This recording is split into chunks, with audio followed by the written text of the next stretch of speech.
Welcome back to Quarks and Quarternotes. Today, Tyler will be presenting a brief history of ethics and how Western civilization has tried to answer the question of what it means to live a good life. If you enjoy listening to the show and would like to show your support, you can like, subscribe, or leave us some feedback.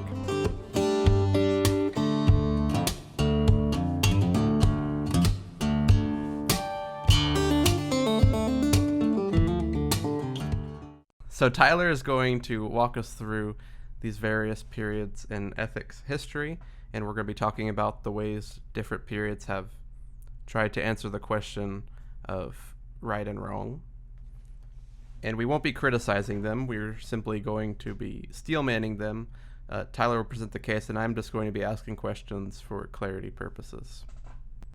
Right, and to be clear, I'm going to present their case as best as I can, but I'll mostly just be describing kind of just what I know or understand to be what their line of thought was for the time. So to start out, ethics. What is ethics? Well, we talked about this earlier. I mentioned what we owe to one another, and you told me that was something like of how you would define ethics. Ethics, I would say, it's really dealing with good and bad, right and wrong, things of that sort. Dealing with other people or other beings. So you say other beings, so that means something like... There's no ethics concerning a rock. Like, you're not morally obliged to not do or do something to an inanimate object, generally speaking, yes.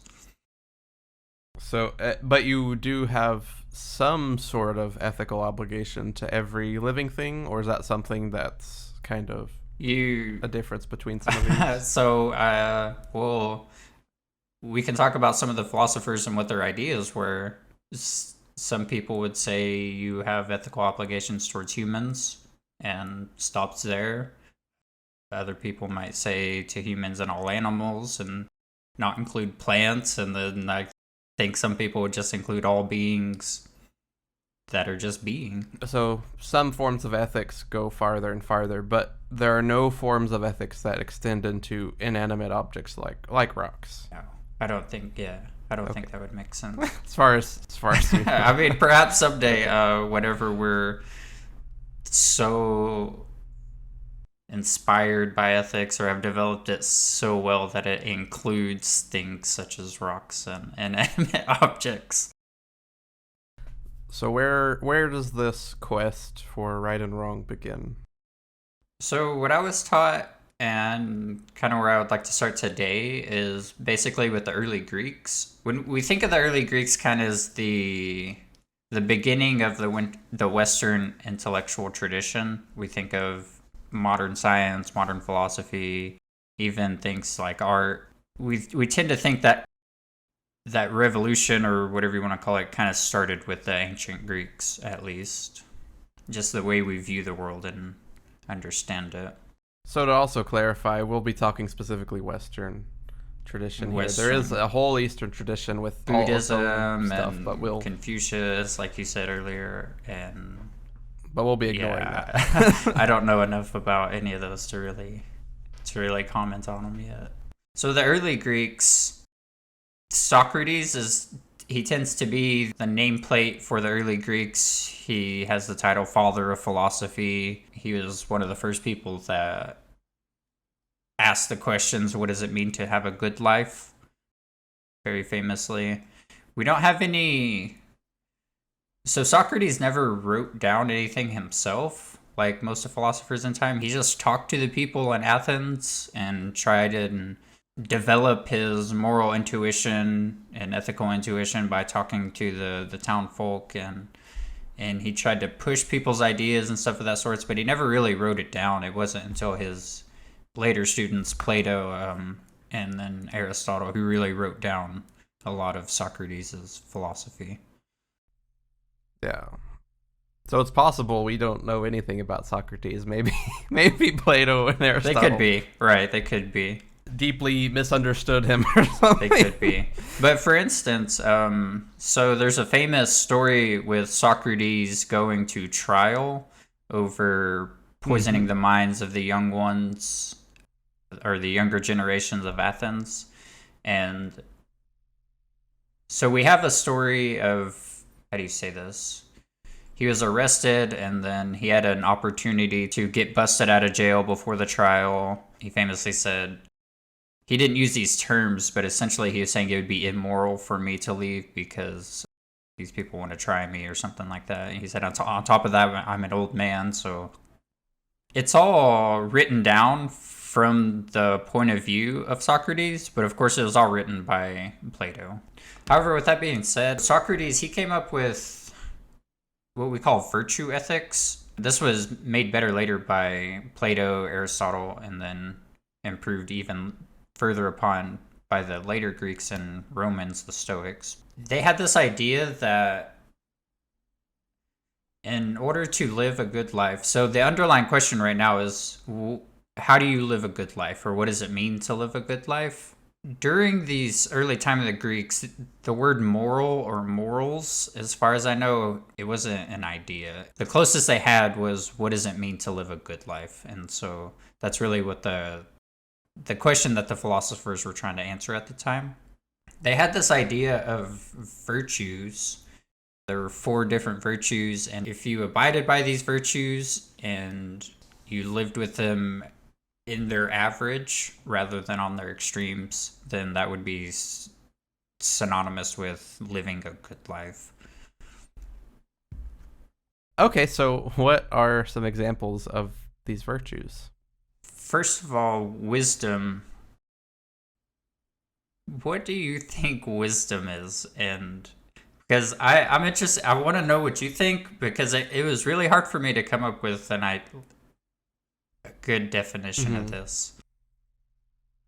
So I really love D&D, and in D&D you have different stats, and 2 of them are wisdom and intellect. And I actually get asked this question quite a lot by people playing D&D. They're like, which is this? How does it apply? And I like to use this example. It doesn't originate with me.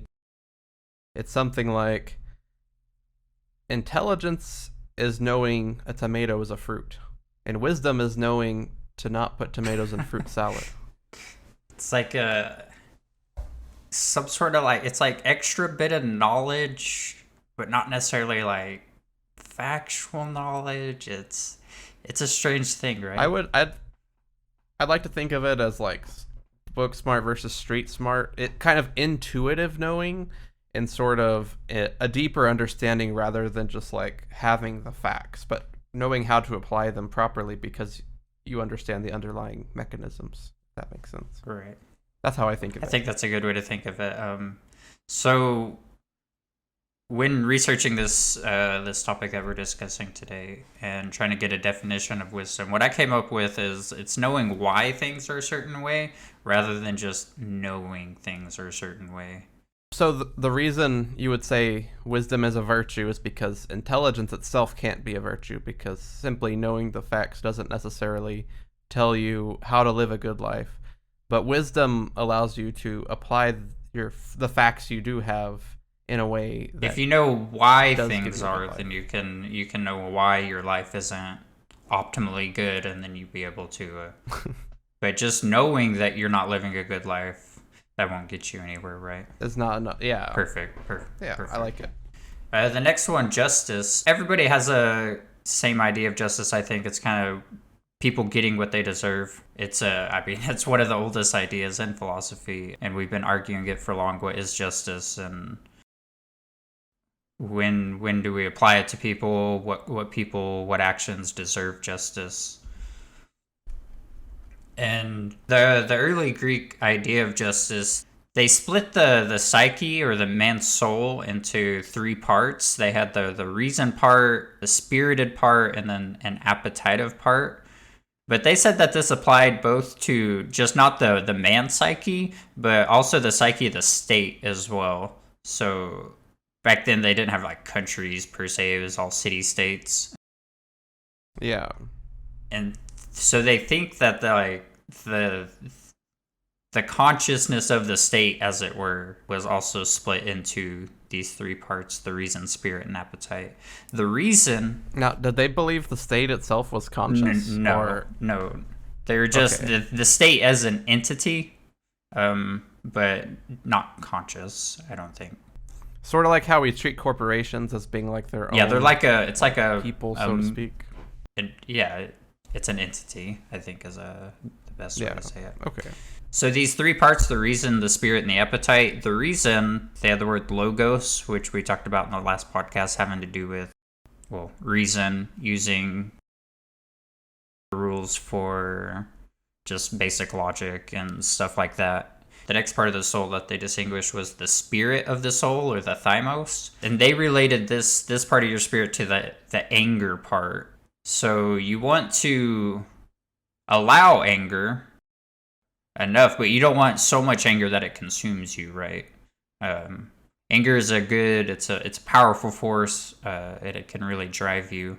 The next one, the appetitive part of the soul. So this part of the soul is put in the stomach, according to the ancient Greeks, and this is a lot related to desire. So would this be a desire for like It would be all desire, food and love, all of and it. Yes, all desire. even justice itself? So justice itself. So Well, that's a question I wanted to ask, because so you're explaining how they believed the soul was divided and stuff. What does this have to do with right. justice? So a person who is just is one that can judge other people and themselves based on the situation as best they can. And a just person would be one who balances these three parts of the soul and doesn't let any of them take over, for instance.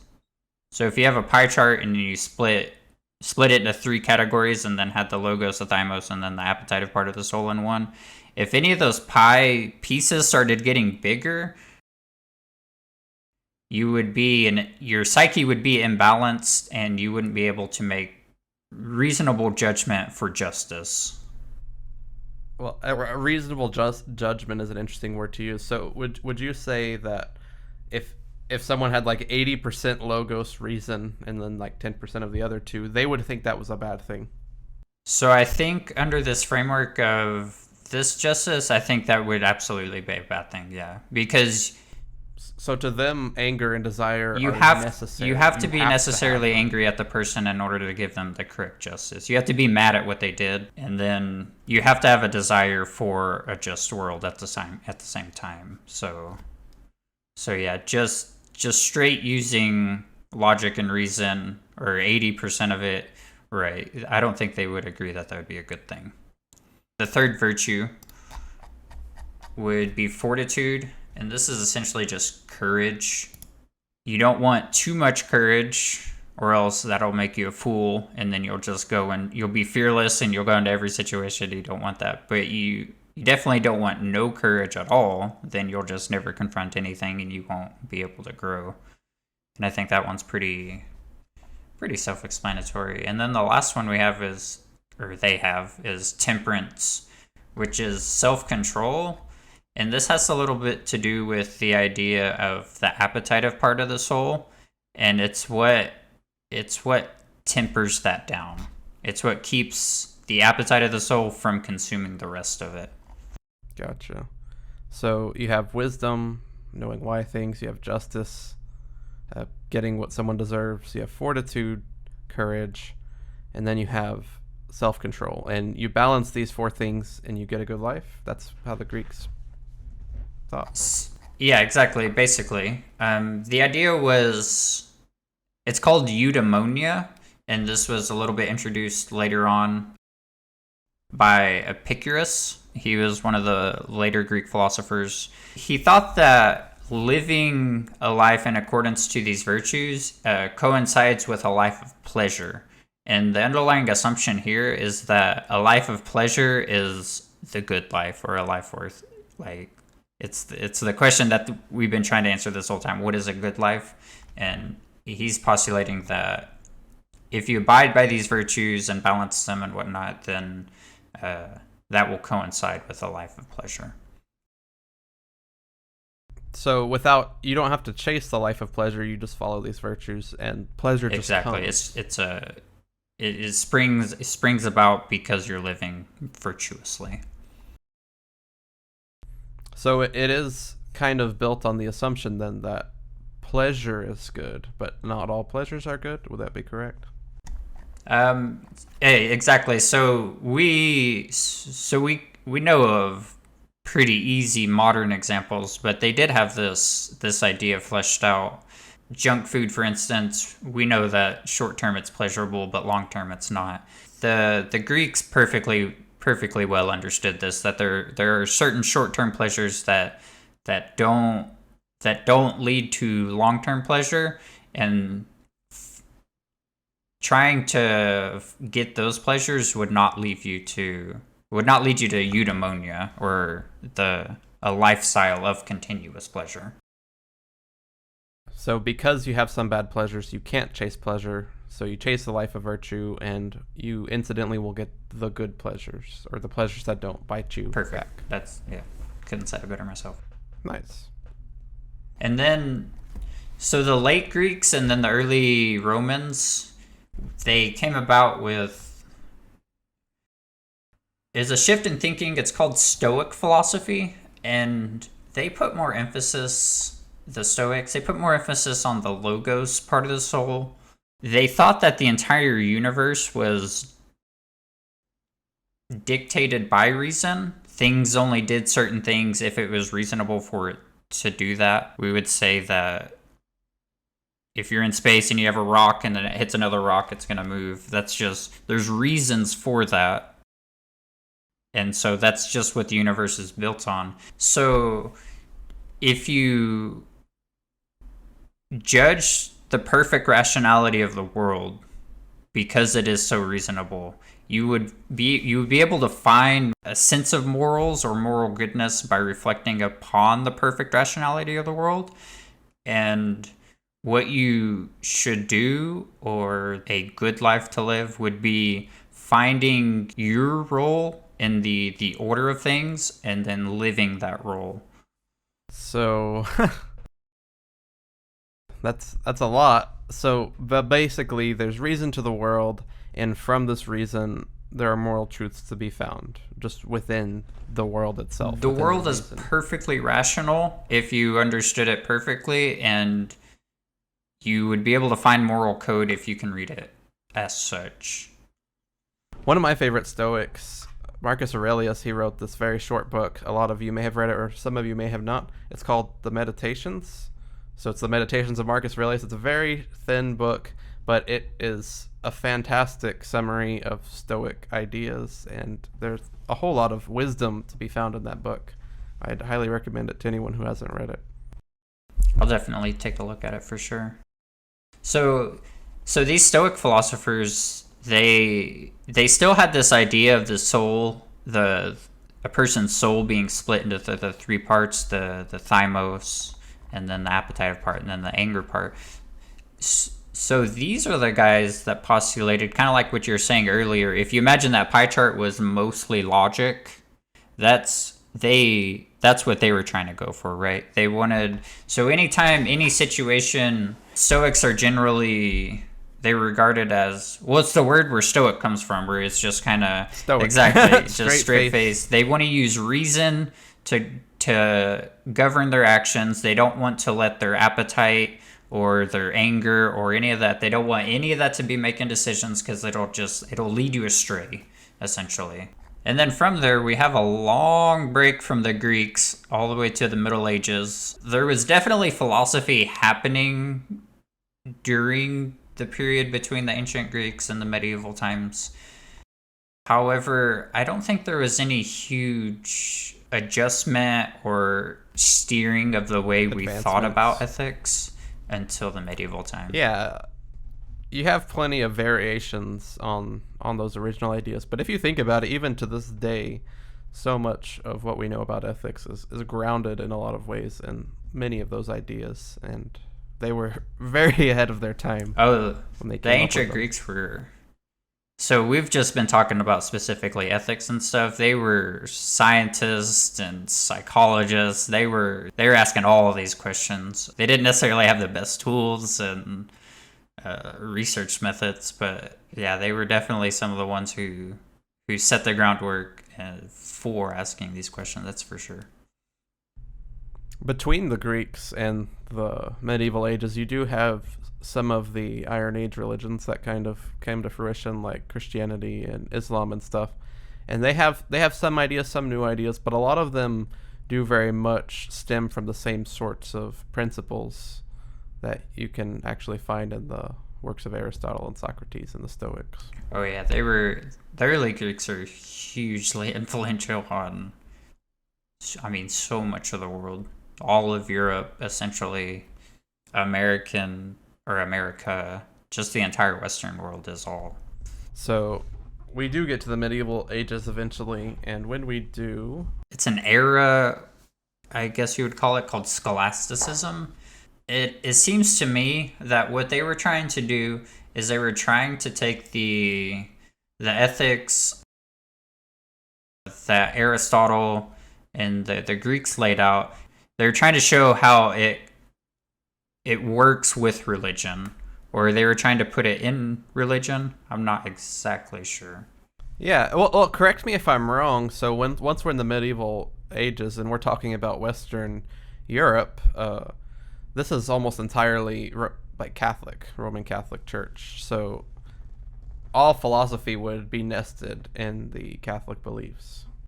Right, and so Thomas Aquinas, the philosopher I want to talk about for this period, he took Aristotle's virtue ethics and tried to put them into this theological framework, and he developed this idea of what we call natural law. You read nature in order to find your morals because nature is what God created, and since God created it, it's perfect and it must be good. And so you would read nature, and then you would find the morals that God were trying to tell us through that. So like the Stoics, Aquinas believed that we could find moral truths in nature, but unlike Aquinas, he believed it was because God created the world perfect, and that's why the truths were there. Is that exactly? So the Stoics thought the world is perfectly rational. And so by reading the world and using your reason, you'll be able to find moral rules. And then Aquinas is saying a similar thing, except he's saying the world's perfect not because it's rational, but because God created it. And God can't create something that's imperfect. He distinguished people from animals. He said that animals were non-rational beings. They didn't have free action. They were... all the laws that God had set for them, they just follow. They have no option or choice in the matter. And then people, we are rational beings with free decision making, and it's our moral obligation as such to read nature and try to find our morals from there. Well, I feel like I've met a few people who I might classify as non-rational beings. So in this framework, would you think of a person who is not behaving rationally for an extended period of time to be under a similar category and not have the responsibility, or is it just the capacity to be rational that matters? Do you know? I don't think they would consider people who are like going crazy or psychopaths or something like that. I don't think they would consider that rational.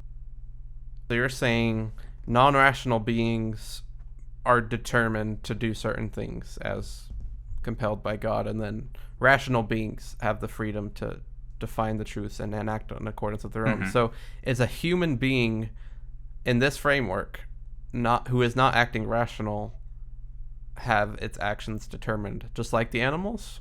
Or is it just the capacity to be rational that allows you to not have determined human action? Beings are inherently rational. We were just given that by God. We are given free choice, which you need rationality in order to execute free choice, something like that. That's interesting. So this is like a deterministic world with non-deterministic agents in it in this framework, yeah? Pretty much, yeah. That's a pretty decent summary. So Aquinas, he actually went over the commandments that were given to Moses. I'm sure you're familiar with the thou shalt not Yeah. steal, or I don't. Make a graven image, commit adultery. Perfect, exactly. And he said that, so the commandments that were revealed to Moses, he said that those are the same as those that could be comprehended by human reason on the basis of human nature. And I should back up and say that this natural law idea, additionally to the fact that we're rational beings, the best thing for a human to do is to look at past humans before there was huge civilization, before there were states and politics and all this. And based on what those humans are doing is what we should be allowed to do today. And whenever we're discussing between the state and other people of what we should be allowed, the idea was that we should be allowed to do all the things that the earlier people were allowed to do. Does that make sense? Gotcha. So, yeah, so to clarify, I have two things, but to clarify that point, that is to say, Aquinas would suggest that if we deleted the commandments from existence, we could inevitably recreate them just like they are because they are truths in nature. Right, so if we were to delete them, if we go back and study nature, we would rediscover them. I know we're not. I might cut this out. I know we're not supposed to critique these. We're just steel manning them. I do want to make one little pin here, though. That is this, and ask a question. Is this not the naturalistic fallacy in a way, or the appeal to nature fallacy, to say that like because humans used to do this sort of thing, we should do it now? Yes, I think so. Of the fallacies we went over in our previous podcast, he is absolutely, I think, making that fallacy. As far as I can tell, it does seem like an appeal to nature fallacy. But that said, it's very interesting. But idea. before, so we do have to understand that. So we're in medieval times right now. We're in medieval philosophy. This idea it's brand new. It's a very powerful argument. I think it did take us hundreds of years in order to come up with counter arguments and to figure out that it's fallacious thinking. For the time, it was really quite a powerful argument. It was a way to find morals, or to find ethics. Oh yeah, I don't want to. I mean, we could on all these. We could can have picked apart and critiqued a lot, but on this one, I just wanted to make a note of it because it is something we specifically discussed recently. So I thought maybe I'd like to get that clear. No, that makes sense. But yeah, brilliant ideas for sure, and very interesting part of human history. And then after the medieval philosophies of ethics and stuff, the next ethics would be modern ethics, is what we would call it. It's just the modern time. This is still like 1700s-ish. So by modern, it's still 500 years old or whatever, 400 years old. The first philosopher of this modern ethics times, or at least one of the first big names, was David Hume. So he, exactly what you're saying just now, he rejects this idea that we can look in nature to find out what we ought to do. He shows this in an argument that it brings up what's known as the is-ought problem, and it's saying that the universe is some way, therefore I ought to do something. He said that was a fallacious argument. You can't figure out what you ought to do by what is. This sort of touches on what we talked about earlier with wisdom versus intelligence, I think. Oh, that's an interesting point. I'd never thought about that. But yeah, pretty close, right? I would think of intelligence as knowledge about the is, and wisdom might be knowledge about the ought. If you think about the tomato analogy, the tomato is a fruit, but I ought not to put it in fruit salad because I understand some other things about it. Right. Well, we'll get to this here in a second, but there are like moral oughts and then hypothetical oughts, as we'll talk about. But this idea that David Hume brought up the is-ought problem. Nowadays, we have what's called we call it the fact-value problem. And the idea is from the facts of science or just the facts of the world, how do you derive values? It's the same kind of problem. Yeah, it's the same argument. One thing I want to note about Hume is that this is-ought problem, it's not like a critical part of his work, but it's an offhand comment he made, and philosophers have been responding to it non-stop since. So if I remember this correctly, whenever he was talking about the is-ought problem, he was doing it in kind of like a laughing manner. He was saying it's so obvious that you cannot derive an ought from it. It's silly to think that you can. And that's the kind of the context that he was coming from. But yeah, like you said, from there it flowered into, I mean, we're still talking about it. It's a huge discussion. Mm-hmm. So David Hume, he started what's known as utilitarianism. Utilitarianism is the idea that inherent in every person we have utility, and maximum good would be to maximize utility, essentially.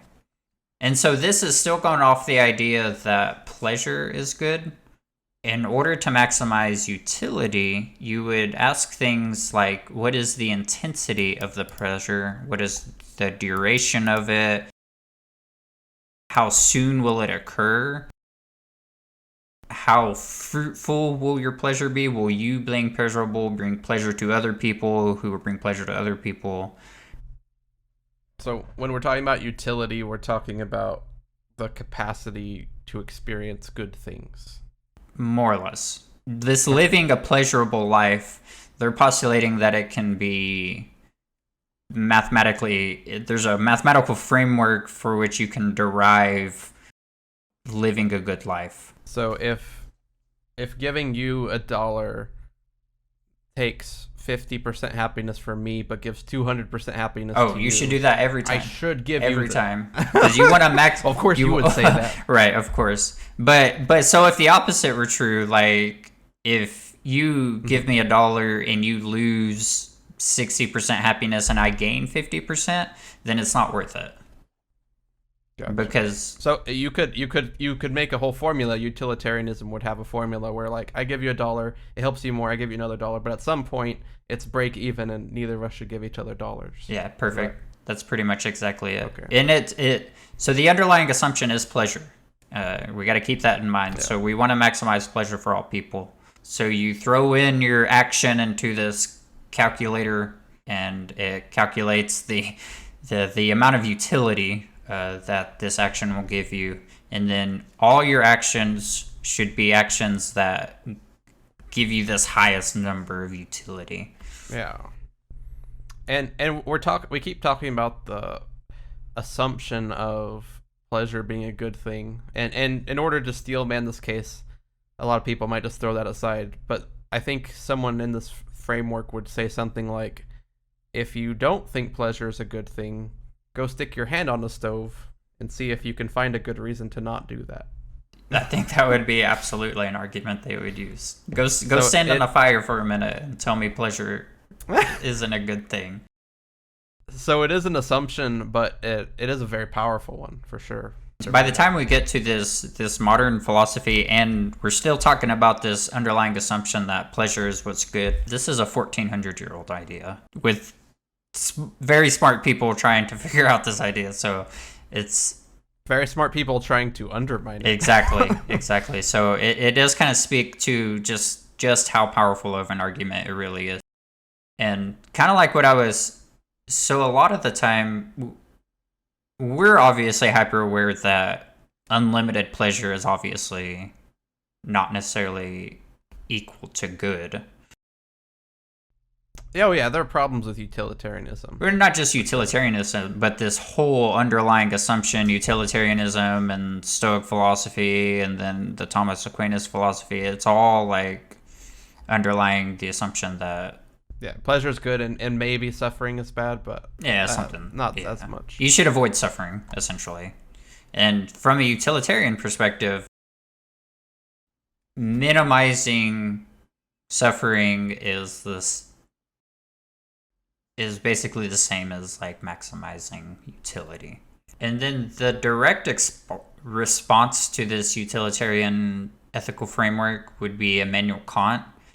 And to give you an idea of the importance of Immanuel Kant's philosophy, whenever we talk about ethics and the history of ethics, we have what is known as pre-Kantian philosophy and post-Kantian philosophy. There's everything before Kant and then everything afterwards. So he is really, other than like Aristotle, he is really one of the big philosophers of Western intellectual tradition. Well, by that metric, one could say Kant is as important to philosophy as Jesus is to Christianity, because that's how the calendar. I mean, something like that. Well, Kant's not. No, you have a whole Old Testament before Jesus was born. Oh, I see what you're saying. Okay, so there is fair enough. But then Jesus comes and we make a clear divide in the theology. The divide. So Kant really is right. He really. People, philosophers today, still Kant was so influential. Going over some of the ideas he was talking about, he was the first one to actually reject this idea that to live a good life, you have to live a happy life, or you have to live a pleasurable life. He said there's no reason to think that at all. He really put forth this idea that an action that is good isn't good because of the consequences that occur because of the action. A good action is good in and of itself, regardless of what the consequences or utility that is right. Part of it. And it's an interesting way to think, and it's an interesting shift from where we were in this utilitarian idea. To maximize this utility, we want to consider an action and see what good it brings about, and then we can judge the action based upon that. This makes that slight distinction that the action should be judged on itself rather than on what it does. So to draw an analogy in utilitarianism, I've thought about this a lot. You may have thought about this too. You can think of some of the goodest people being just rich billionaires writing off checks to certain charities, and the money they send there is going to do so much more good than you could ever do in your life. And they might be horrible people. Right. They could mistreat all the people around them. Right. But as long as they write enough big enough check, their net good is going to be so much higher than yours. So Kant's rejection of this kind of fixes those sorts of problems. Right, exactly. And there's another slight problem with utilitarianism. I don't want to bash on it too hard. Yeah, I don't want to bash. I mean, utilitarianism is great for a lot of reasons. Every framework has its problems, even Kant. Yes, exactly. And all the ethics we've discussed up until now, we can dissect them and show where they're probably reasonable and they're probably irreasonable. That's definitely I just wanted to mention this because Kant was kind of responding to the sort of right. So Kant, he really is a direct response to this utilitarian idea or consequentialist idea that you should do good things because they bring about good things. He said that's ridiculous. You should do good things because they're good things, right? Like that's just the way it has. So this idea of ethics that Kant put forth is known as duty ethics, and it's that moral law should be adhered to before any other influence of behavior. So whenever you're asking yourself, what should I do? Moral precedence or moral law should always take precedence. So Kant would say you should not even consider the consequences a little bit. No. It's all in the action itself. You do not consider the consequences. He had what's called the hypothetical imperative, and that is to say that if you want something done, you should do the appropriate steps to take it. So if I'm thirsty, what I ought to do is get a glass of water and drink some water. Well, let's take a step back. What's an imperative? An imperative is just something you should do. Okay. Like, for instance, if for any action you want to do in the world, there are steps that you have to take, right? Okay, so an imperative that you should drink water when you're thirsty is an imperative, and you're saying it's a certain type of right. It's a hypothetical imperative. Okay, and what makes it hypothetical? So this is one of the frustrating things about philosophy. He doesn't mean hypothetical in the sense of how we think of like a hypothetical situation. He's just trying to separate hypothetical from this categorical imperative. And the real distinction... Okay, so what does categorical mean? A categorical imperative would be something like, don't murder. Right? Gotcha. The action of murder is bad, and it's imperative that you do not murder someone. So the imperative is behavior you ought to do. The hypothetical imperative are non-moral things you ought to do, like drink water when you're thirsty. There's no morality about that. And then categorical imperatives are moral imperatives, which is to say these are the things which by his ideas, these are the things that are most important, and you should always consider these regardless of the consequences. Right. You should always... Exactly. And so another example of a hypothetical imperative would be for me to say I want to get a PhD in physics. There's steps that I have to take in order to get a PhD. I got to go to undergraduate school, and like that's all. There's no moral reasoning happening. There's just things you got to do in order to get that goal, right? This categorical imperative, whenever you're treating with people, you're supposed to treat people as ends in themselves. And not means to an end. Exactly. And he was really the first person to articulate this. You don't use people as a tool, right? You treat them as a person. And as crazy as it sounds, we didn't. Well, when you're a utilitarian, that's exactly how you think of all people. Well, you want to maximize utility. So from a utilitarian, people do have... You might throw one person in a fire to bring utility to a million. Right. Kant would never do that. Throwing a person in a fire is bad. That's the thing. And also, to continue with this categorical imperative, treating people not only as ends themselves, but not as a means to an end. He also had this idea of to universalize. So if you're in a situation and you're questioning whether or not it's good or bad or right or wrong to do it, what you do is you ask, what would it be like if everybody did this action? And if... As much as they could, every single time they had the chance. Well, in this situation, right? So if you ask, like, is it okay to murder? You would universalize that and say, what would happen if everybody murdered? Everybody would die. There would be no people. So obviously you don't murder based on that universal principle that if everyone did it, that's not good. So if that's the case, then that would mean so this is how you find categorical imperatives. This is how you find categorical imperatives. So you treat people as ends in themselves, and then you look for these universal maxims. So this is an actual question, not just like a criticism. But so how do I know when to make an exception to that? Or would Kant say there's no exceptions? You can never murder under any circumstances, no matter what, because it's intrinsically bad.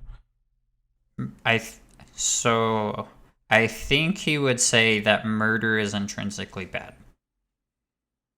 So you can never justify it. Right, so... Even if it's like a serial killer who's going to go out and kill 1 million people, you can't murder them as a way of stopping them because it's intrinsically bad. Right, I do think that's what Kant would tell you. And he would also say stuff like lying, for instance. It's not quite as a visceral one, but he said that lying is morally bad, so it's immoral to lie, therefore you should never lie. even if You lying think Kant would... never lied? I don't think Kant never lied. I don't think Kant thought he never lied, but he certainly did say that when he did lie, it was immoral. The idea that he was working with is this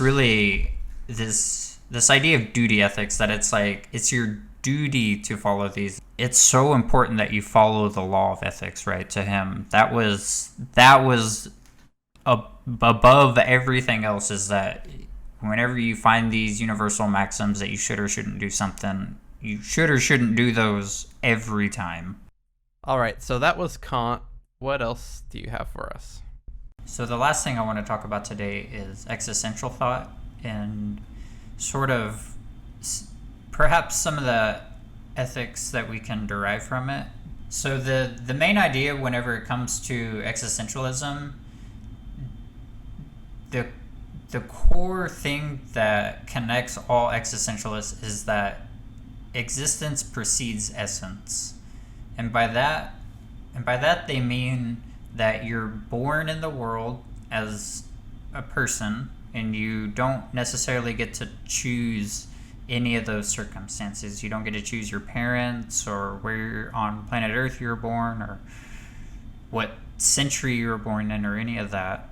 And then you grow up and to become an adult, and you have choices presented to you,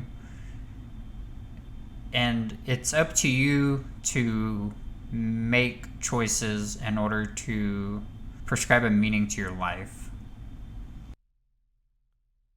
So meaning is, I guess, the key term there. So you're saying something like, we come into existence first with no meaning, no sense, nothing built into the world, and then at some point after you've made choices and you look back, you prescribe meaning. So as you're making the choices, you're creating the meaning, and then whenever you look back, your choices will determine how meaningful and total your life was.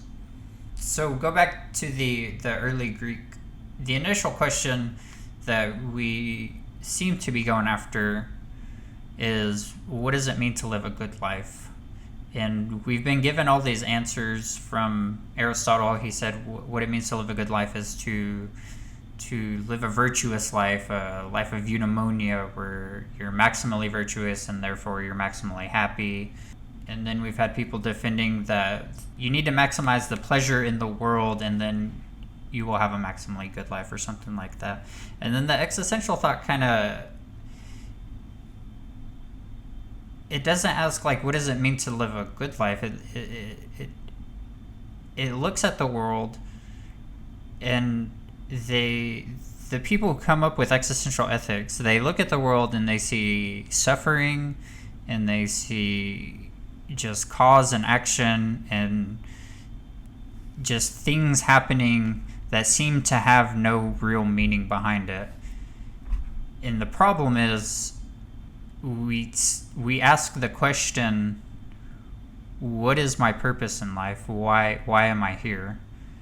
And it doesn't seem immediately clear why that question ever comes up in the first place. Okay, so this is sort of another way of looking at things. It's not necessarily an ethical framework that tells you what actions are good and what actions are bad, but it's about finding meaning in a meaningless universe. Is that the gist of it?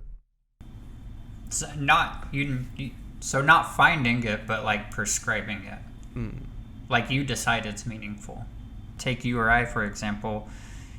You decided to make music meaningful, in that you chose to pursue music. You could have chosen all these other things to make meaningful to you, but you decided music, right? Well, what's interesting from my perspective is, for me, I do somewhat prescribe to this existential belief, not entirely, but to some degree. I would say I find meaning in creating things, and it could be music, it could be okay, art, so that novels. could be your thing. Like, you have that option to, so not everyone will create the things that you will create, but if you find that meaningful, then by doing those things, you make them meaningful. by deciding to do those things, no matter what they are. But deciding to do those things is good for an existentialist, and not deciding to do anything is bad. Yeah. So there's an idea in existentialism called authenticity. An authentic person is one that decides their life, right? They're not. An inauthentic person would be a person who just kind of goes with the flow and lets the environment push them around, and they just do things they're Like a told. And right, you just go with the flow.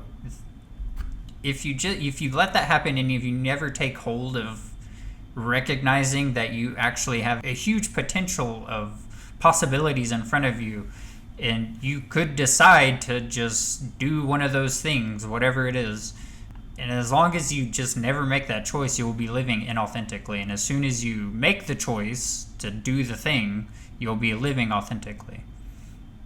So choice seems to be a big deal. Would you say that to be a good existentialist, you need to believe in the ability to make free choices? So a quote from existentialism is that men are condemned to be free, or man is condemned to be free. We have no option but to have a huge number of possibilities ahead of us. We just That makes it sound like a bad thing. It's a scary thing, I think, but I don't know if it's a bad thing. Yeah, the negative connotation is quite interesting, right? Because it's like we are condemned to be free. I have no other option other than have the choices of leaving the podcast right now. I could go into my truck, to the garage, to the living room. Like, all those options are available to me, and I could decide for any one of them, but I have no choice in the matter that I have all those options, right? Yeah. And so an existentialist, an authentic person, is among all those options, I decide which of those options is me. Like, Gotcha. When I look back, I am the person that took this path versus that path, or whatever. Now, to push the point of choice a little bit, some people believe we live in a deterministic universe where all effects that we see now come from previous causes, and you can always walk back the causes, and in a lot of ways we're just billiard balls moving from previous forces. And in that sort of universe, would you say you could be an existentialist? Yes.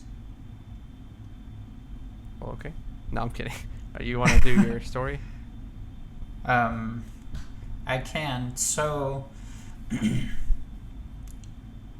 there's this legend in Greek mythology of a man pushing up he was condemned by Hades to push a rock up a hill and then let it roll to the bottom, and then he pushed it up the hill and let it roll to the bottom, and that was his punishment for whatever he did during the regular life. Right. It was his punishment for eternity, exactly. And if we can I want to think about, put this guy in a black box, and for all of eternity, that's all that he does. It's all that he can do. He doesn't have a choice he doesn't have any number of choices that says the next time it rolls down the hill, I'm not going to push it up. No, he's going to push it up. That's all he can do. An existentialist would say he can do that for all of eternity, and there won't be any meaning, and he won't be living authentically. It's once he decides, I'm going to push this rock up the hill and let it roll down, and I'm going to push the rock up the hill. Once he decides it, just seemingly out of nowhere, there's meaning created right there. Right. And that he decided to do it even though he had no choice in the matter.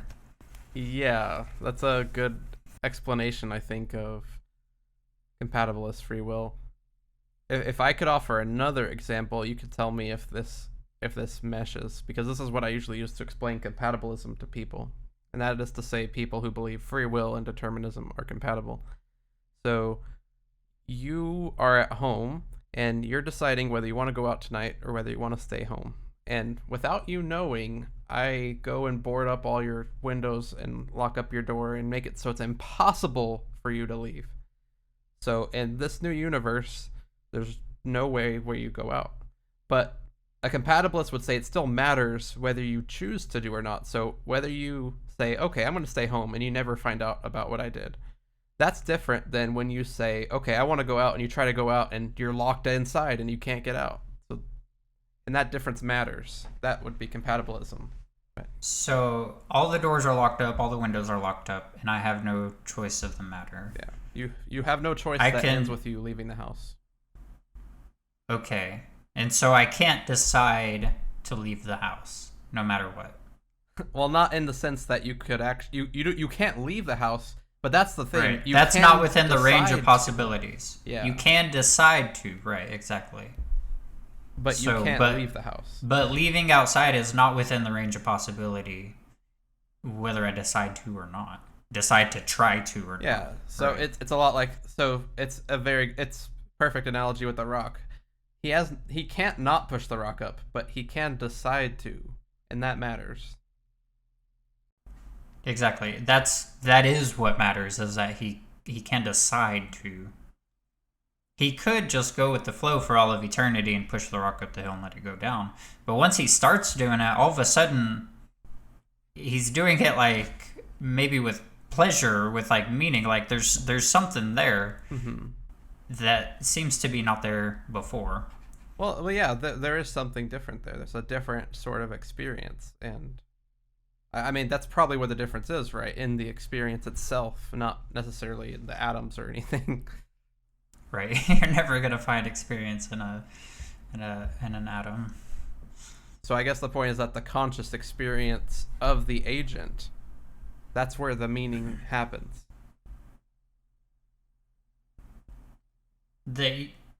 Something like that, yeah, like the decision making, which I would say is the conscious agent.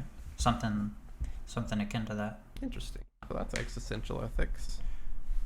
Well, that's a little bit like the baseline for existentialism. The ethics that came out of the existential framework that we have just laid down. One of the main ideas is that there's no absolute right or wrong thing to do. It really depends on the situation.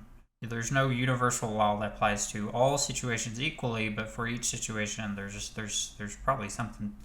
Does that make sense? Yeah. I've actually always kind of described myself this way. I've called it contextual moral realism or something like that. But what the idea is that yes, there are absolute moral truths, but they only apply within their appropriate context, and they can't necessarily be taken into another context and be true there as well. Something like from the Kantian perspective, if you universalize this situation, you would only have one situation where this is happening, even though you universalize it because it's such a specific situation, right? Something like that.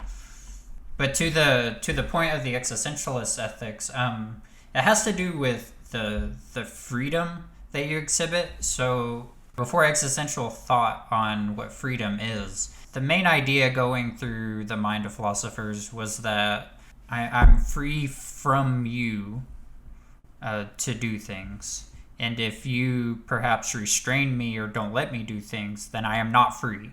If I board up your walls. Right. I am free in so long as I am free from everyone else.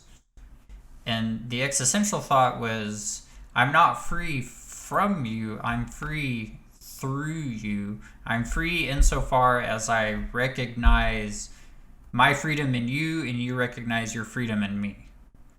And what does it mean for me to have freedom in you? What do you mean by that? Because your freedom exists in the sense that I recognize that you're free. Okay, so we're only as free as everyone else allows each other to be? Because we can impose our will on others? Is that kind of a sense? Right. So we have the capacity to limit each other's freedom. So saying other people can't do something based on some criteria is restricting your own freedom, because you're saying it's okay for other people to other me and say I can't do X, Y, or Z, thereby restricting my own freedom by saying other people can't do said thing. Okay. Does that make sense? A little bit more? Anyways? Yeah, I think I get what you're getting It at. really is a kind of a weird idea, so I get get the confusion. So this is like a different angle of looking at ethics altogether. You're kind of answering a different question. I think we could use the trolley problem to distinguish this pretty well. So the trolley problem is where you have a rail, two rails. One has a few people on it, and one has one. Let's just say two and one for simplicity.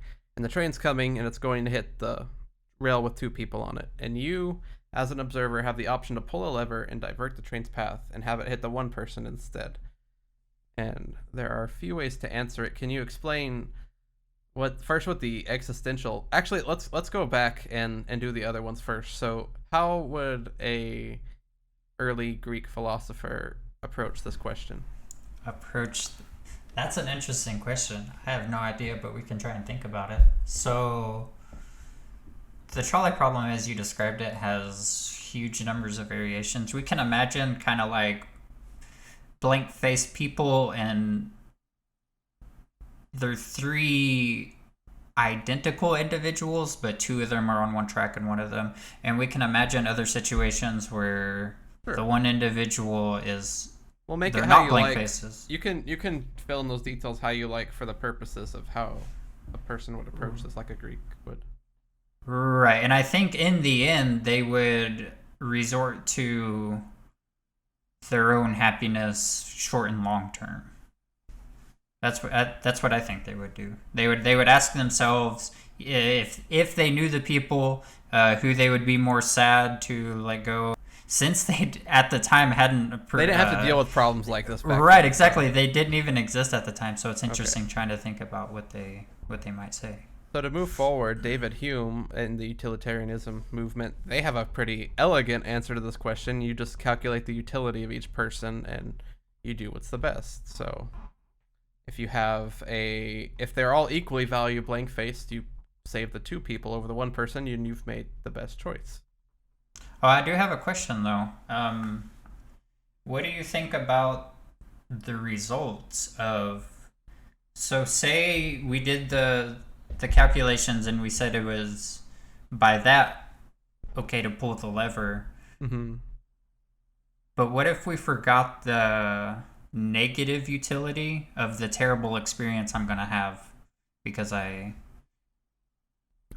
there will be an overall reduction in my own utility and my possibility for fruitfulness in the future. But that's just part of the equation that you forgot and didn't account for. But in a perfect utilitarianism world, you would account for that. You'd even account for the utility of living in a society where people act this way. So you would factor in all of this ideally and get an answer. But it would be very difficult to account. You're right. It'd be very easy to forget something or miss something.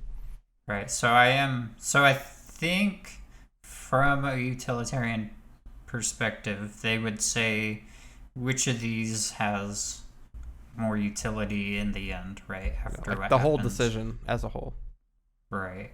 And then so after the utilitarian consequentialist idea, we have the Kantian idea. He would say that you should absolutely never pull the lever, because in pulling the lever you have now killed somebody. Yeah, and that would be beforehand. Something... Yeah, beforehand it wasn't your decision for them to die. They were gonna, but you did decide to kill the other one, so ergo it's bad. Because you wouldn't want to apply a universal maxim where people always pull levers to kill people. Right, exactly, something like that. Yeah. And you don't want to consider the consequences when you're thinking about that, because it's the action. It's in the action. It's yes. You're not considering whether it's... And this is kind of interesting, but I don't think you're considering on whether it's like 5 or 10 or 50 people versus one. It could be 1 million. Right. The interesting is it's in the action. If you're being true to Kantian ethics, that's... Yeah. Right. And that is the real, like we alluded to earlier, like the turning point in philosophical thought. Yeah. It's not in the consequence, which is for 2,000 years what we had thought, but there's something to the action itself. Yeah. Like Captain America says, we don't trade lives. He goes back and saves every last person. He's not willing to trade one life for a million. That's it's a little off topic, but if you guys have seen the Marvel movies, Iron Man and Captain America, they represent these poles where Iron Man is kind of the consequentialist and Cap is kind of the Kantian, and that's where their whole philosophy is kind of knock against each other. It's actually it's a beautiful way to depict this whole sort of clash. And the philosophies really do clash. They just disagree with each other just straight up. Yeah.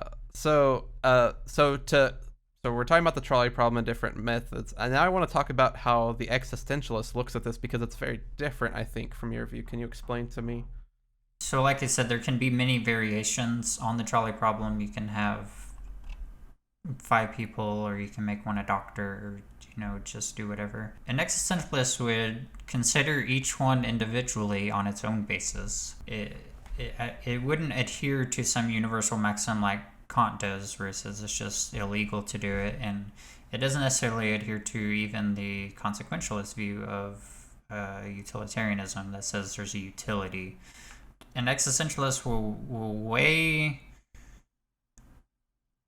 different considerations in their mind, whatever they choose to consider. Like they could choose to consider the utility of the people, they could choose to consider just a whole number of things, but in the end, what's important from the existential point of view is that you decide to either pull the lever or you decide not to. You don't just let your body do what it's gonna do. Or just just sit there paralyzed and sit there paralyzed. No, You've not done any good in that matter. I wouldn't say you've done bad necessarily. You've not done anything. You've not made a good decision. I would say you're just right. Is a rock good? I don't know. Don't think so. But in my mind, I think that's where the existentialist thought would go.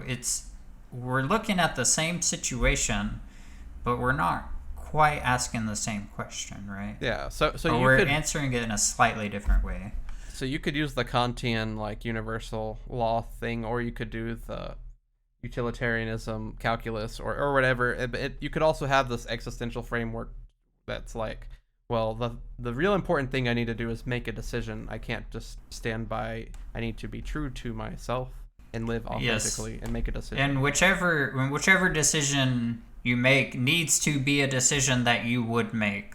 Like, if that makes sense. It's not random. It's not because someone off on the sides yells pull the lever that you pull the lever. Right, exactly, because that's the same as you pushing a rock. The rock pushed because you moved it, right? Exactly. So going over Greek philosophy, a little bit of medieval philosophy, a little bit of utilitarianism and Kantian philosophy, and then a little bit of ethics or existentialism. So it was a fun podcast. Yeah, thank you all for tuning in. We'd love to hear your opinions about some of these ethical frameworks and some things you might be considering or using in your own life. Love to hear about that. Until next time. Until next time.